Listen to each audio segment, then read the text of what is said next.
Good morning, everyone. We'll continue here in the words of the CHOFETZ CHAIM, and we have a very little piece today that we're going to learn. And this is about the prohibition of, again, we've been speaking a lot about saying over the Lashon HaRa, and what about accepting the Lashon HaRa and the like.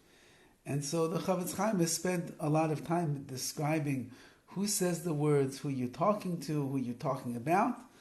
And now he says like this: let's explain right now the halachas of accepting Lashon HaRa.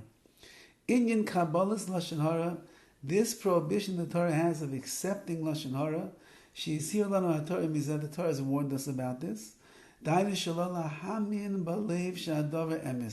You're not allowed to believe in your heart that the information that you're hearing is emes, is true. We don't have to elaborate on the qualities of the one who's hearing the Lashon HaRa and he accepts it. Or the individual that he's accepting the Lashon HaRa about. It almost makes no difference who is saying over the Lashon HaRa, who is listening to the Lashon HaRa, and who the Lashon HaRa is being spoken about. The main and general and rule is the following: Kol ish Yisrael, every single Jew, you are commanded not to accept Lashon HaRa about any other Jew that you hear about amongst Klal Yisrael.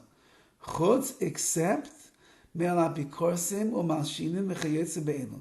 unless you're hearing Lashon HaRa about an apikoros, somebody who denies parts of the Torah and doesn't believe in HaKadosh Baruch Hu the proper way. U'malshinim, those people that are the informers, they inform against a fellow Jew and turn them in to the police or the government of the nation that you're living amongst. That's a problem. Now, these people, anyone that is in these categories, they've gone out of the category of amisecha, of being in your nation. They no longer act the way that a Jew is supposed to act, and therefore you would be allowed to speak Lashon HaRa about them, and you'd be allowed to accept Lashon HaRa about them. It's only, or not only, but the issur of Lashon HaRa is when you are talking Lashon HaRa about another Jew that is in the realm of amisecha, which means your nation. He's amongst us. He follows Torah, he follows mitzvahs, he lives a life that he tries. Of course he makes mistakes. He doesn't always do everything in the right way. It happens sometimes that a person stumbles and they fall, but they try to get back up. And even when they did make a mistake and they did sin and the like, it wasn't that it was the kind of lifestyle they want to lead. Whatever, they had a moment of weakness, something of that nature.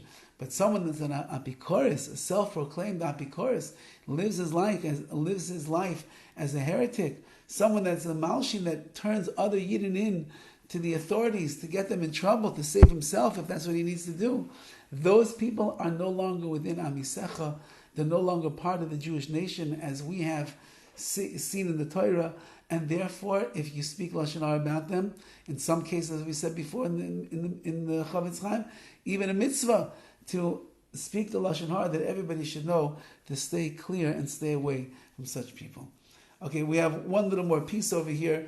This will say for the next time, the Hagah, this explanation that he's going to give on this, and that will conclude, in Yitz Hashem, the next one or two times, we'll conclude the 8th Klal of Sefer CHOFETZ CHAIM and take us to the 9th chapter.